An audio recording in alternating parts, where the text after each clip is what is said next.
Good afternoon. Welcome to another edition of Forensic Focus. I am your host, Charles Amodio with FAZ Forensics. At FAZ Forensics, we specialize in business valuation and forensic accounting. When answers matter, FAZ delivers.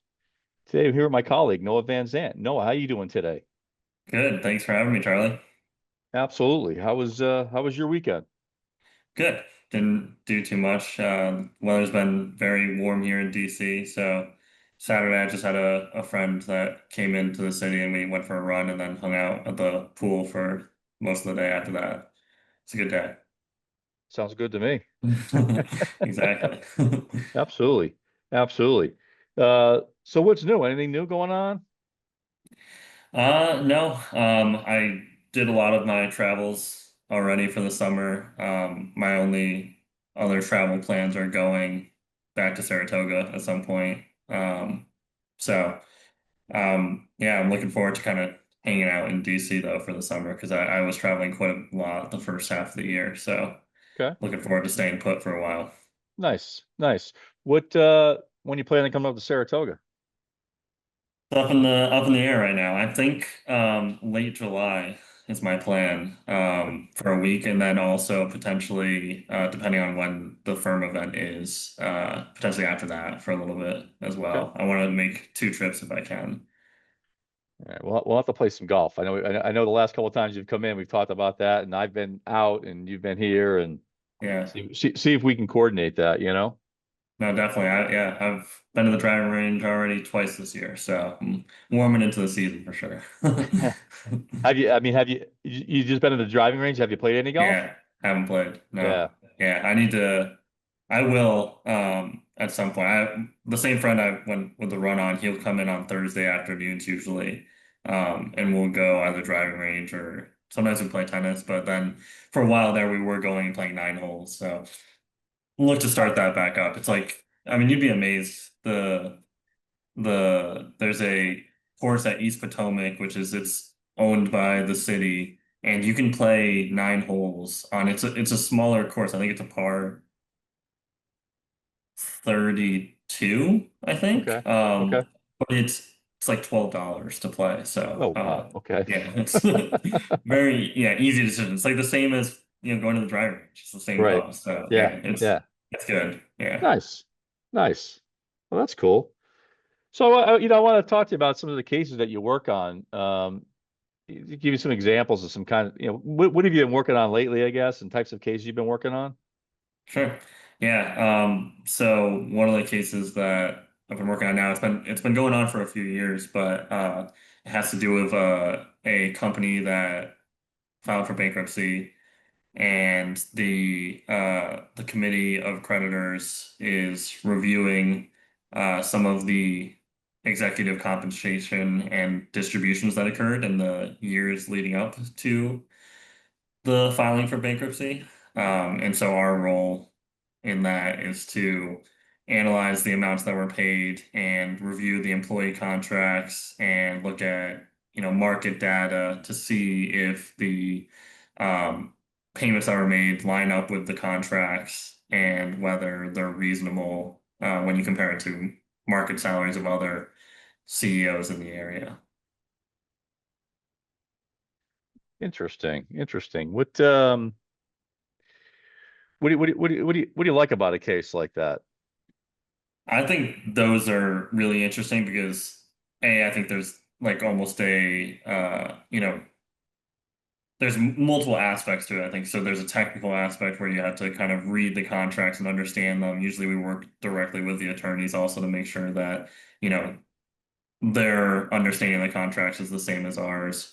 And then beyond that, doing the market research, it's very interesting to look at the specific industry that the different companies are in, see how that changes the salaries of the different executives. And then also, I think just the idea that this company is a very large company, and it in the years leading up to the bankruptcy, as they're going down, there's payments of millions of dollars in executive compensation to these people. So there's kind of also a moral aspect to it where you know, uh, you feel like you're looking into something and you're doing analysis that will hopefully serve for the better good in a situation like this. Okay. Okay.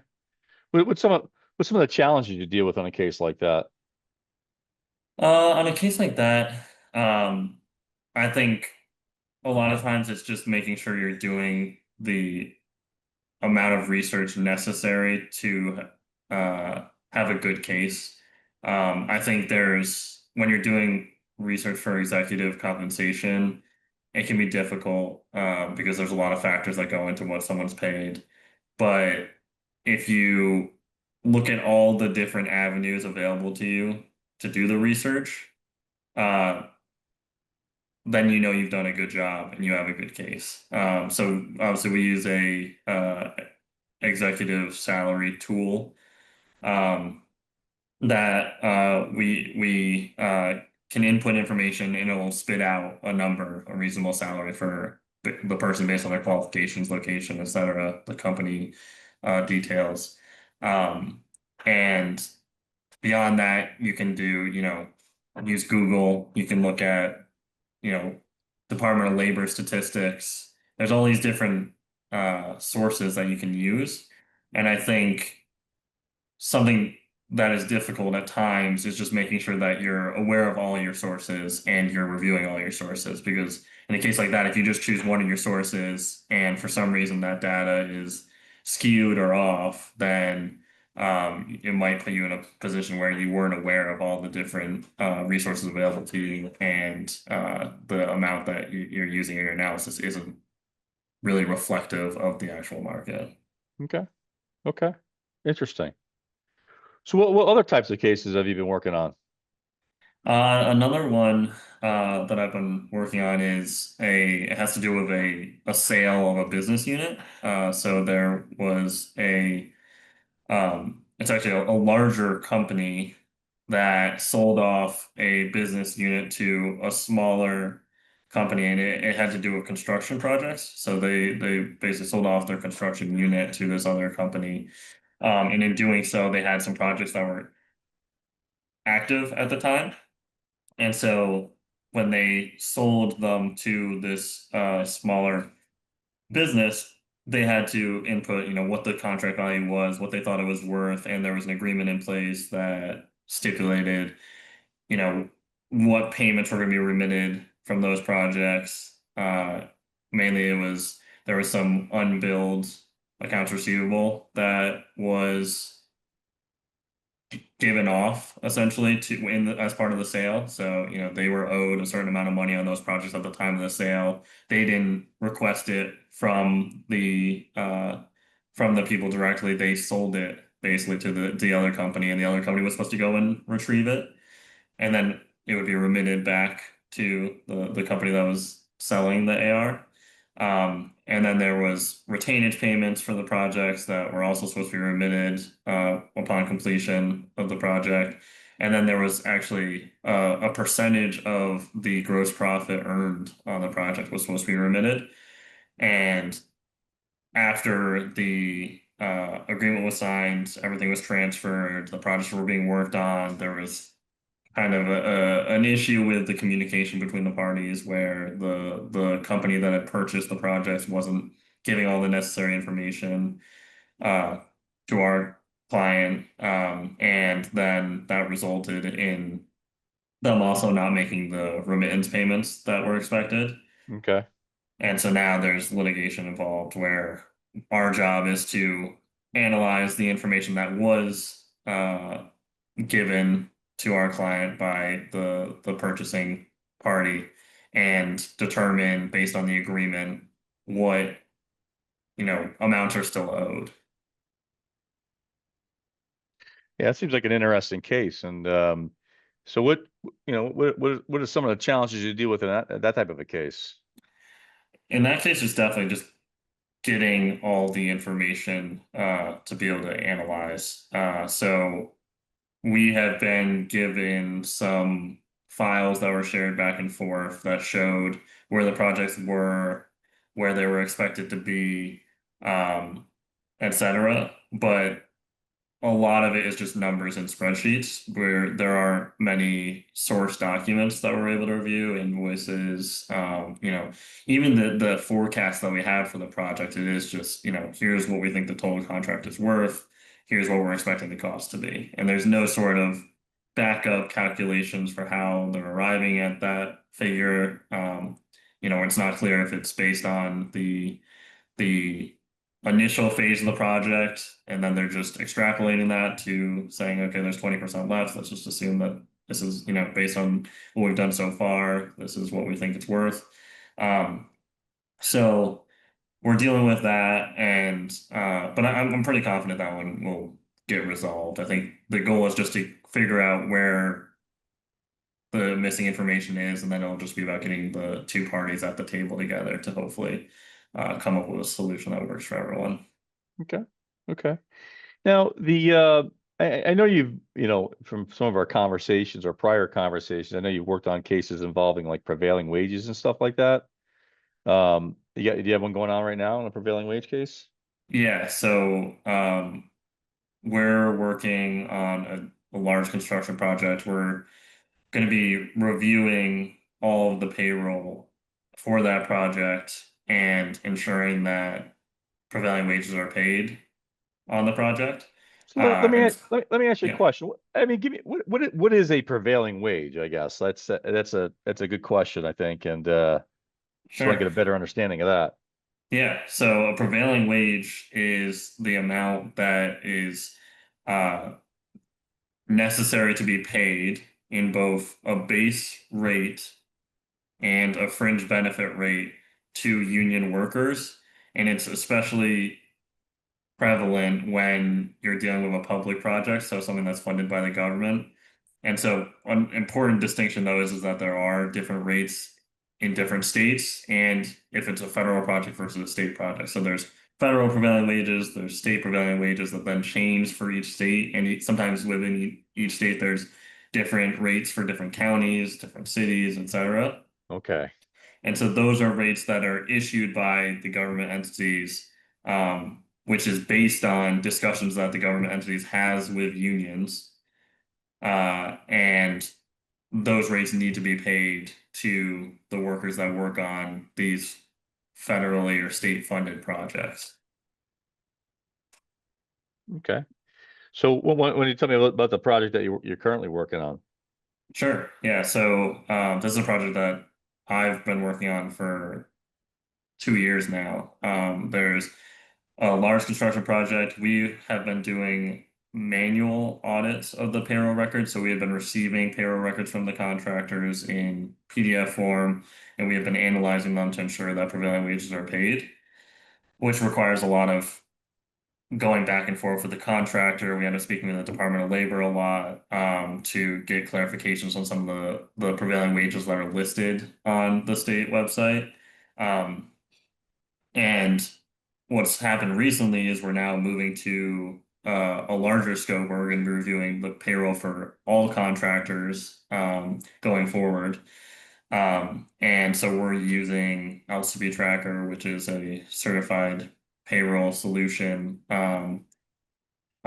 software that will allow the contractors to upload their information directly, and then we'll be, you know, working with the contractors to make sure they're able to do that. And we'll also be doing some analysis on the back end and reporting that'll allow the owner of the construction project to do the necessary reportings for the project. So Steve, with those prevailing wage cases, it's not just, there's a sense of like forensic auditing in there, right? But really understanding, it sounds like really understanding, what are the rates, right? What are the rates that, are required under those contracts and, would there be a situation like in a federal contract where you're dealing with a couple of different states? I mean, let's say it's a federal contract in like, either New York City or North Jersey, right? And you're dealing with potentially labor from either New Jersey, New York City, maybe even Connecticut and things like that. So, You ever run into that type of a situation?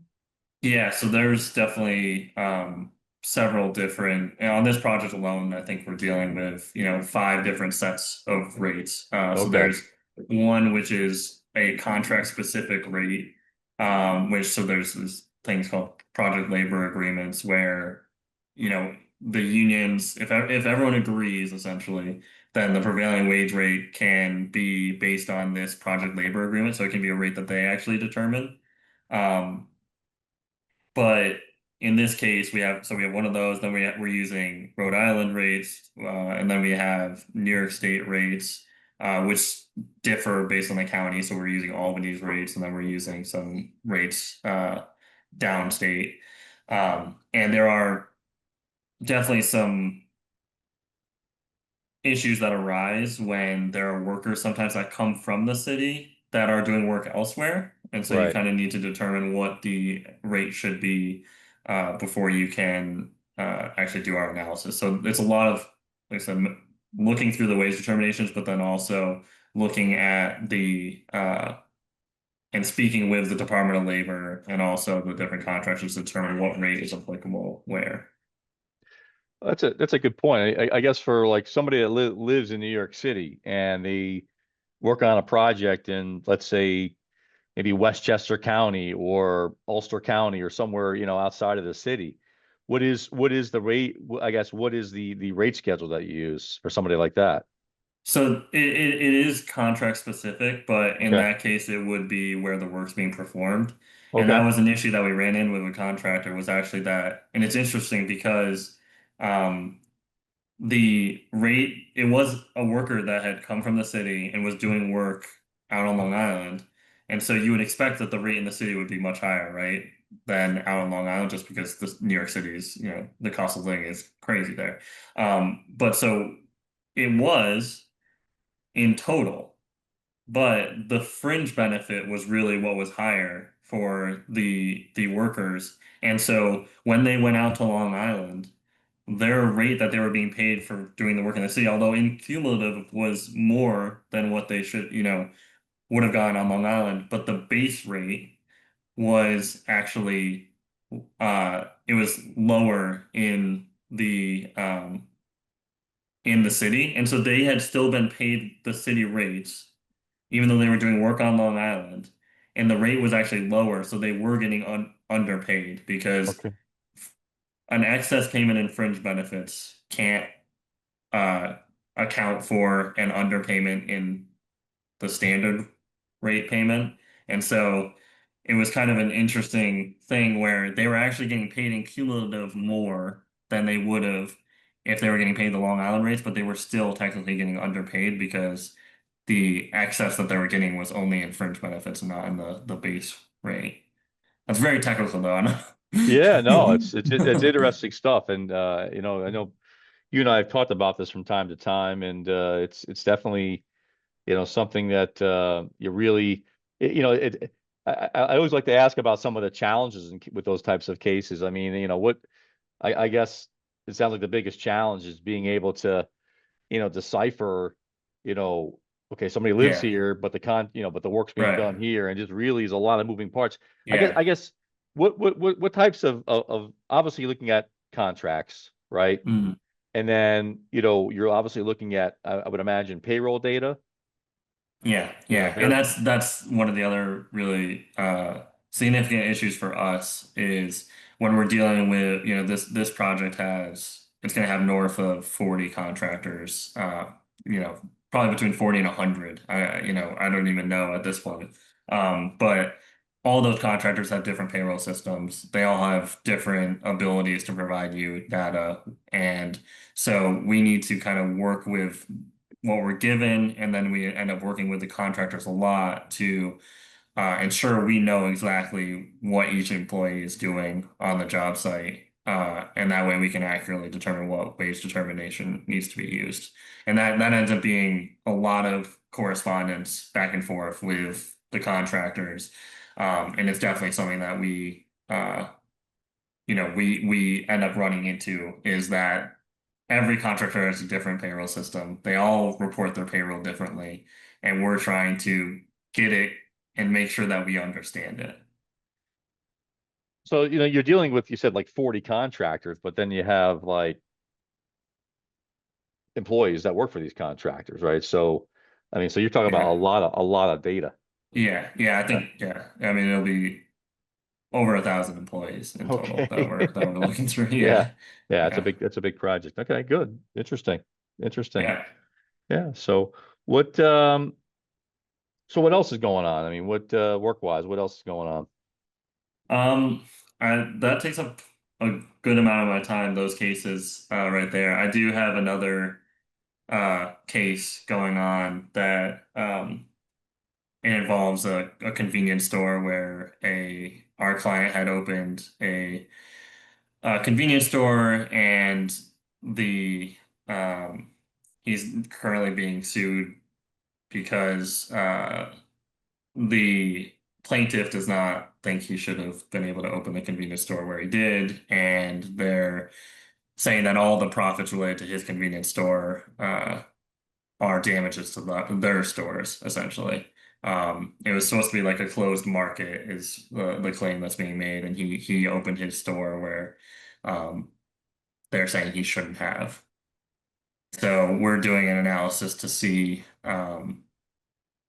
what damages, if any, should have been, uh, you know, should have been given to the plaintiff stores versus what might have happened if our client didn't open up the store. And it's interesting because the plaintiffs uh, have essentially just taken our client's financial records and applied their own gross profits to the quantities sold and said this is our damages, but they didn't do anything to actually show that they were damaged. So they didn't provide much in terms of financial records for their stores to show, oh, here's our decrease in profits.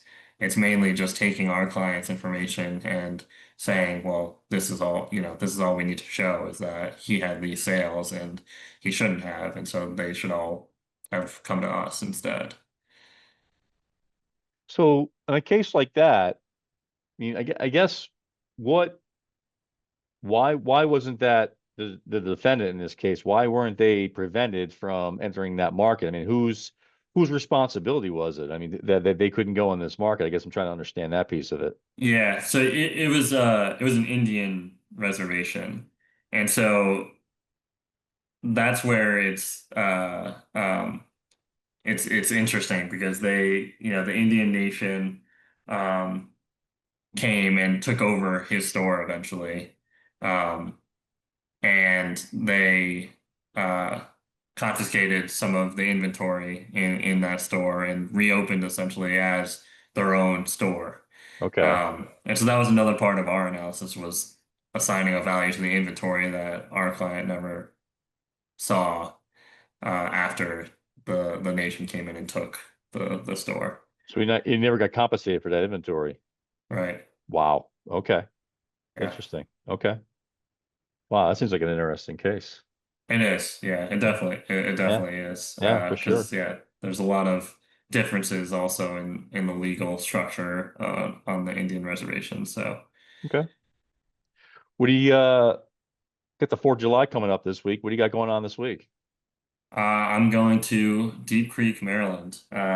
So I think it's like 3 hours outside of DC. My girlfriend has a lake house there, so Oh, that's going, nice. yeah, to see. I've been there once before, not for the fourth, so it'll be interesting to see. It's definitely last time we went, I think was in the early fall, so it'll be interesting to see in the summer. I think it is similar to Lake George. I think it's a summer town, so it'll be, I think, a Sure. lot more lively than when we were there last time. Okay. Nice. Nice. That sounds like a good week. Yeah, no, I'm excited. Good. Definitely. I'm shocked though that it's already the 4th of July. I mean, I'm Yeah. Yeah. completely shocked. Yeah. I don't know where the month of June went, but it just Yeah. flew by. I mean, it just, I know we had a lot of things going on, with birthdays and families and Yeah. graduations and, other stuff going on. And it was a pretty quick month. So yeah, it's hard to believe it's 4th of July. Are you guys going up to the lake?